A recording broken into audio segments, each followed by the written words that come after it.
Hello, my name's Alice McGlashan, and this video is for the Small Farms Network Capital Region. The funding is from a grant from the South East Local Land Services, and the project is called Feral Animal Monitoring and Management. So this is a short video on how to use wildlife cameras, just the basics.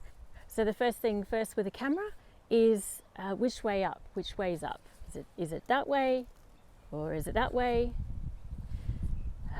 So most cameras, they've either got text, big text, or this is a Browning, so it has a symbol of a deer with antlers at the top.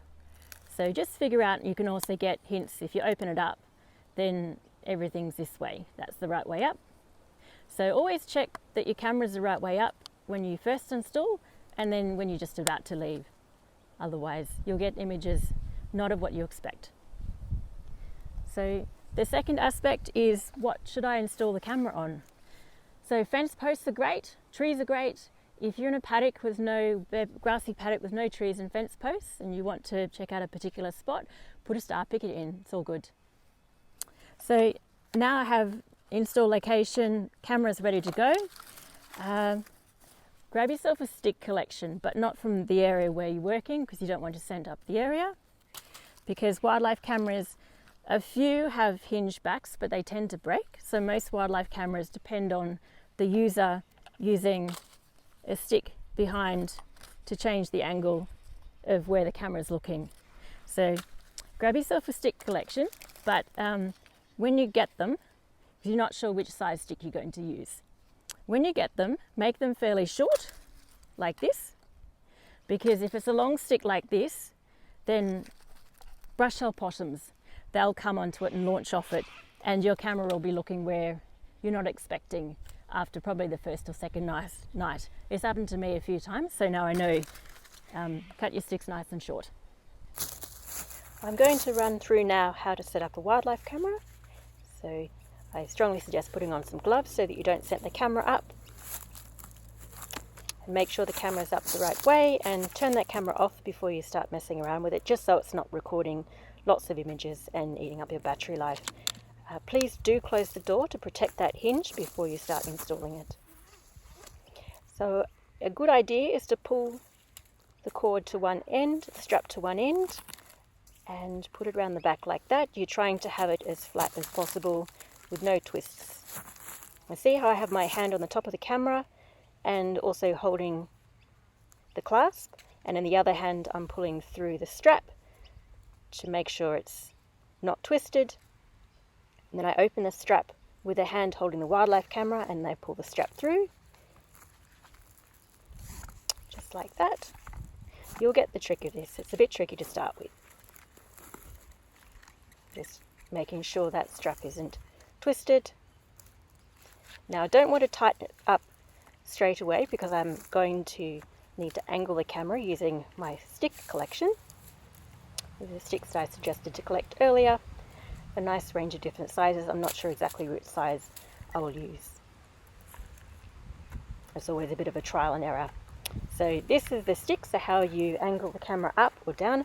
I'm just going to run through a variety of different stick options just for your interest now. You can use a smaller sticks, or you can use a large stick like that one and get a big angle pointing.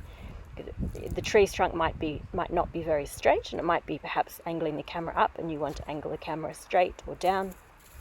These are just options. You can also put the stick below the camera to angle it up, or if the tree is got a bend to it, it might just be needed to have the camera looking straight. So you see how I'm pointing? That's where the camera is looking with my finger. There's a bigger stick to angle the camera up a little bit more. See how where my finger's pointing? That's where the camera's looking. And I'll just demo using that big long stick. So if I put that behind the camera, and then a brush-tailed possum lands on it and launches off, it's gone. And the camera's just dangling, looking at the ground or looking at the trees, depending on how it's sitting. Right, so this is going to be my final stick of choice. It's nice and steady. The camera is not moving at all. It's really tightly held in. Now, you want to make sure that the camera is actually looking where you want it to look. So I'm aiming for a kind of a large cat, small dog-sized creature, a fox. If you see, I'm actually wanting to pick up that path here I'm demonstrating now, and also want to pick up behind the path, because the fox might not want to use the path. It might travel along the path or beside the path. So here's the fox traveling along the path, and the camera kind of picks up about that much.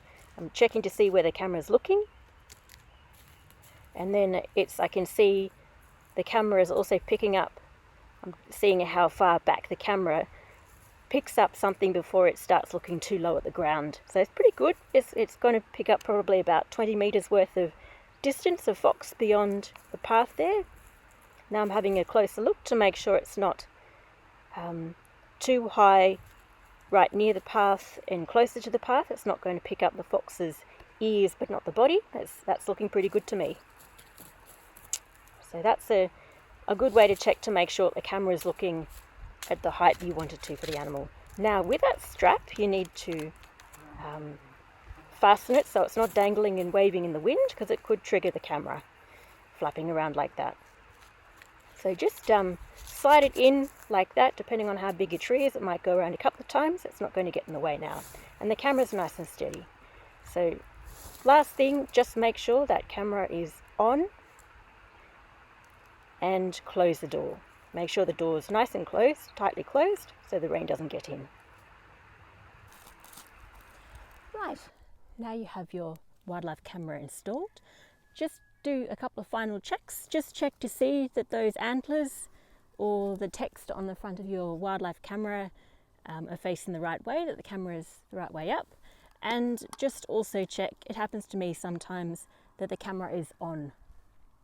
Bit of a shame if it's not on and you leave it for a week hoping for footage. Right, so now the camera is installed, the final question that most people might wonder is, how often should I check the footage of the camera? Well, this is the first time I've installed it at this location, and I'm hoping it's looking at the right direction, but sometimes you just can't tell unless you check. So I tend to check the footage of my new installs in the first 24 hours, or a couple of hours if I'm out in the field and it's far away, just to make sure that it's looking where I want it to look, on a bigger screen, on a computer or something. And then I usually then download the camera once a week, and then when I move it to a new spot, then I usually check the footage after 24 hours again, and then check it if it's in the right spot, check it then in a week's time.